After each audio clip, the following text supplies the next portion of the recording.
Until we master and transcend the evidence of the natural or the 3D senses or the matrix, until we transcend that, we will never be able to come into the fullness of what it is that we intend or desire to. If you've set out to intend or manifest anything, whether it be small or large, you more oftentimes than you would probably like to admit have come up against the evidence of the 3D senses, or the matrix, or contrary evidence around you that has discouraged you and sent you spiraling down, etc. Watch, rinse, and repeat. Try to start over, and it's just like a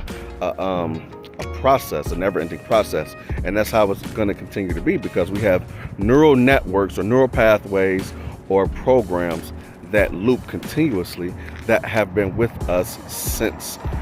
X amount of years we've been on this earth, however many decades, months and years, weeks, and all of that. And so like they say, old habits die hard, and so it is definitely going to take persistence. But the one thing I do know is that until we transcend and break those glass ceilings on our mind, we would never be able to transcend 3D reality. The Bible tells us that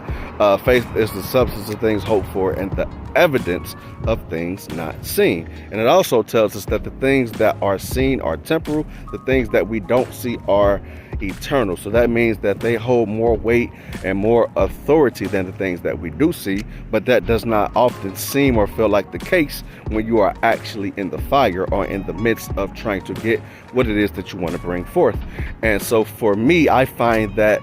we have to get to the point to where the things that we don't see, the thoughts and the feelings and the desires and the intentions, those things that are very real and very tangible but invisible at the moment, we have to give them more weight and more authority than the things that we do, because if we don't, then we will never be able to see them in the physical realm. Like, for instance, you can set out for an intention to not masturbate, and that's not to condemn anybody for or against it, and then you get stimulated by outside stimuli and you wind up relapsing and you wind up feeling like crap. In that moment, you gave what you can see more authority over what it is that you could not see. The same thing if you're setting out to intend for money and then you get the total opposite, and it's like the bottom falls out. In that moment, you have given more supremacy and more authority to the things that you cannot see over that you can see and experience over those things that you cannot see but want to experience. Or let's say you set an intention to fast for X amount of hours or days, and then you wind up, and then the next moment somebody order a pizza and offer it to you and you fall. In that moment, you have given more supremacy to what you can see and experience